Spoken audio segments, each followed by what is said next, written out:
We are back on Morning Line. Thanks for joining us. We're talking this morning law enforcement. This is the police chief for the city of Murfreesboro. He's been here over a year now, moving from the great state of Oregon. Both of us are proud supporters of the Oregon Ducks. Though, okay, yeah, I like Vandy. Okay, I like UT. I'm a Titans fan, but we like the Ducks, right? I don't know. You know, I think MTSU has a great football program. I have proof, Nick. What? That you're hold up your left hand. No, with the pen. It's lit up. It's orange. It's orange. I am not a. You have switched. That is, you've gotten away from the Oregon green. Could be an Oregon State Beaver. They're orange. Oh, that's even worse. That's even worse. Hey, listen. Or you're just trying to tell everybody you're pretty bright. Yes, this thing goes. You know where I got this pen? The Police Chiefs Conference. Like I said, swag. It lights up. It's cool. I love it. Thanks for inviting me. You see what I don't have? Yeah. All right. The number is 737-7587. And of course, Sergeant Kyle Evans with us as well. Let's go to Cindy. Cindy, good morning. Good morning, Nick. Hi. What's on your mind? I just wanted to let the Murfreesboro Police know and all of Rutherford County Police, because I've been a resident here and been really safe here. And the one thing I did learn is that you better pull over and you better do what you're asked and don't pop your mouth off or you're going to end up in the 940. And he ought to know what the 940 is. It's 11 months, 29 days, so you're going to spend a night in the tank. Then you'll be on probation if you're lucky. All right. What's that? Is that 9? What is that? She knows her stuff. 940 is the address of the jail. Jail. So yeah. It's kind of slang. Very nice, Cindy. Going very to nice. 940, that means you're going to jail. for the night. And you know, it's one of our town. We've done stories on them. We had one person arrested over 500 times over the course of his lifetime. Willie Wiesner. And yeah, we've done stories on Willie. You've done stories on Willie, and so it's kind of the slang for if you're going to spend the night because of a public intoxication charge or something, you're going to 940. So, I see. I see. Well, and she makes the point too. I know there were some issues before just about abiding by the police officer's commands. Okay, and we've talked about this when you've been on the show before, when there have been some of these shooting incidents and that escalate and then are investigated after the fact.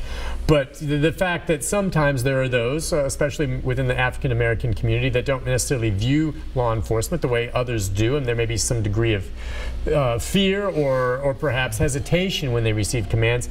I'm sure you're aware of that, and there are some good reasons why they may feel that way. So what are your officers supposed to do when they make a stop and they can tell that whoever that individual is maybe frightened or a little concerned with abiding by the direct commands right off the bat?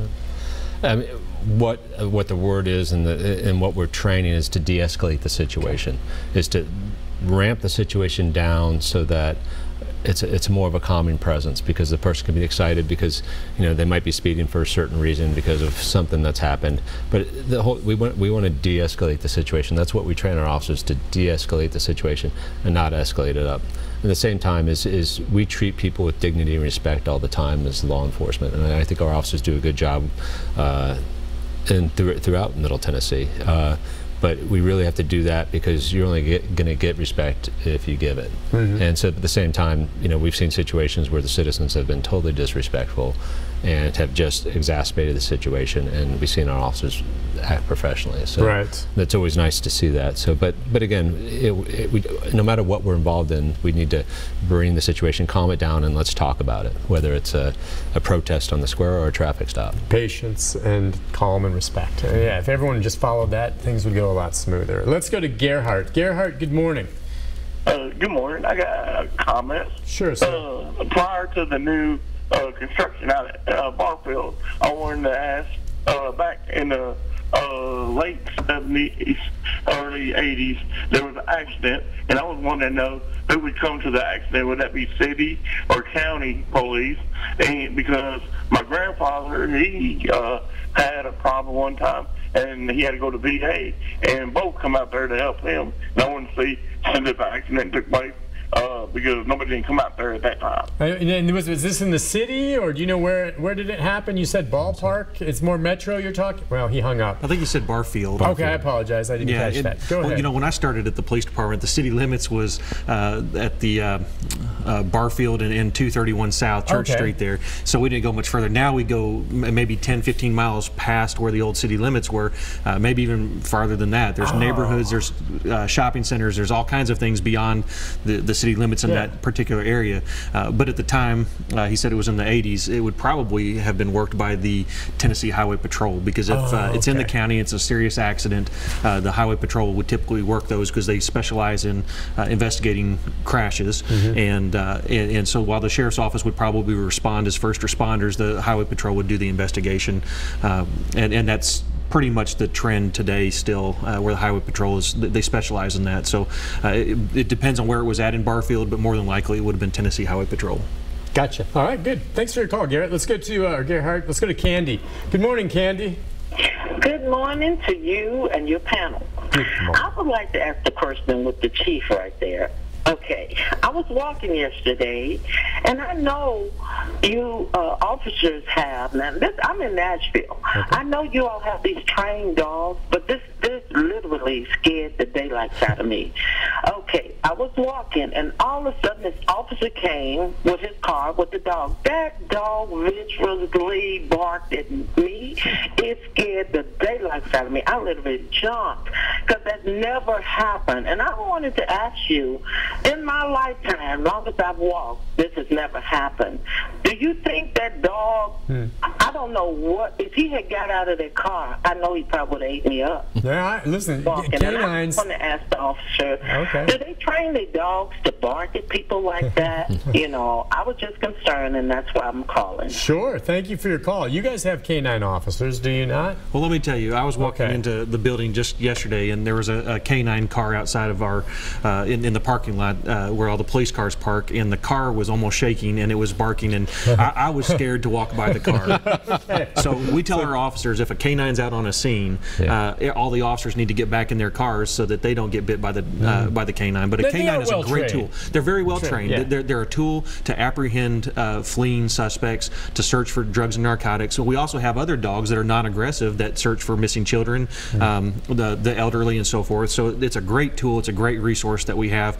But the dogs that are used to apprehend dangerous felons, that's what their mission is to take them and stop them from escaping or hurting other people. And so they have a loud bark. They have a very bad bite, but that's what their tool is. That's what their function is at the police department. And so I don't think they're trained to specifically bark at people. And if they were barking, they bark at police officers too. That dog may have been alone in the car. And just, they wanted defending its property, right? Well, and that's exactly it. So the dog, that's their castle, and I would equate this. If you go to not a police car, but another car that has a dog, some private citizen that has a dog, what does that dog do when you walk up the car? And they usually bark at you. Defend it. So it's the same thing. The difference is that our dogs are trained to apprehend and bite. So if it did happen to get out of the car, there could be some risk there, which is the reason why we keep the windows down. There's cages on there just to ensure that. So, but we don't train them to. I was a canine officer. Oh, were you? Yeah, back in Florida. Oh, so, wow. Okay. So never trained my dog to bark out at people. It just comes naturally. Okay. For them. Okay, that's what dogs do. I'm glad she brought that up though too, and just maybe you can put into context the position of canine officers within a department.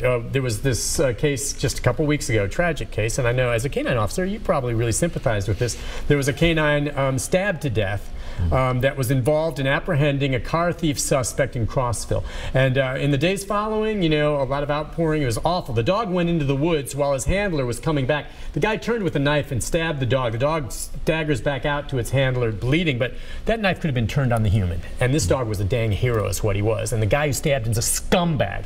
Anyway, all right, the dog comes back out, and then they do take this individual into custody at that point.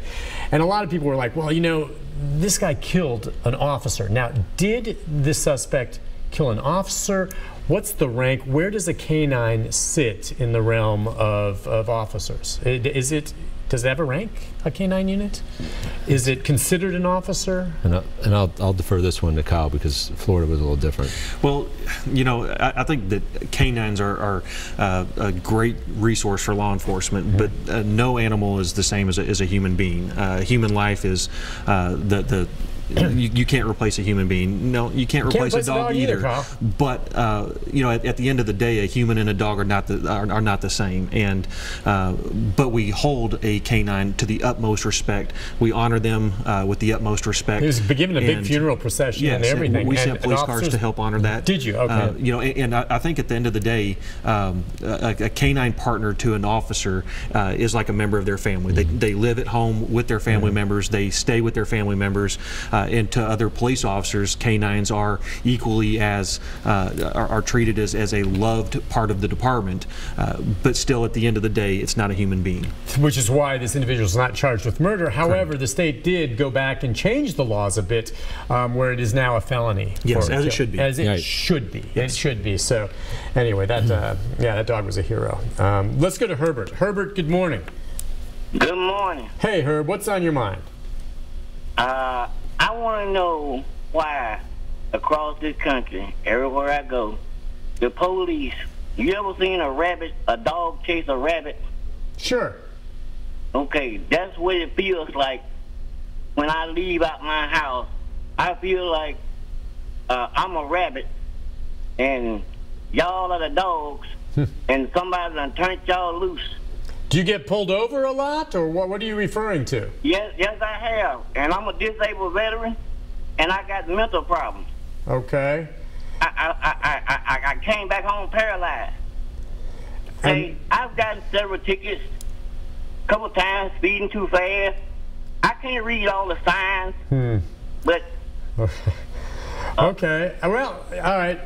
Wait. Go ahead. The love. Wait a minute. I'm listening. You go ahead. Feel the love of a veteran coming back. I see y'all. If a police officer get killed, y'all freak out.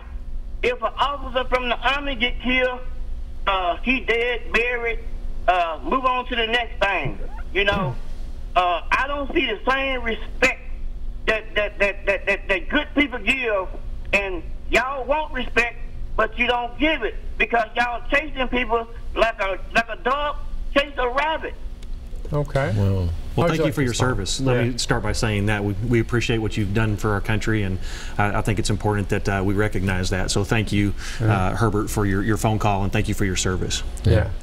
And you know, that's he brought up a lot of different topics in that conversation, but I can tell you that the training in law enforcement throughout this country is we don't racially profile, but I can't take away somebody's perceptions and their past history, because in America we have a long past. But I can tell you that as police chiefs in the state of Tennessee and throughout our country, is we are professional law enforcement agencies with a profession that we're striving to protect the rights of all individuals, and we really train our officers and we try to eliminate a racial profile. But we all have our own biases, and that's the thing, is to recognize what your bias is and not act on them, because no matter who we are in society, everybody has a bias, and we really train officers to recognize their own personal bias and not act out on those, and do, if there's if there's a law or a traffic violation that's been broken, we enforce that. Whether you're a veteran, non-veteran, or law enforcement officer, officers write other officers' tickets. Well, and that's what I'm glad you mentioned that last point, because I don't know what other experiences he had, but he more or less admitted there that he has trouble seeing signs sometimes, and maybe that's because he's violated some of the rules of the road, and that's where you're protecting the other motorists. So I hear you talking, Herbert, but the issue here too is if you violate the rules of the road, they have no choice but to respond, and if they didn't, that would put all of the rest of us at risk, and even you at risk if you're putting yourself in harm's way. So I hear you. I hear what you're saying. And you look at the traffics that are occurring in Middle Tennessee with the growth. We want to ensure the people's safety out there, and so that's the reason we don't write tickets so that we can get quotas or anything else like that. We're doing it to calm traffic and to make our roadways more safe. Take a break on that note. Come back at the final segment with our guests right after this. Stay with us.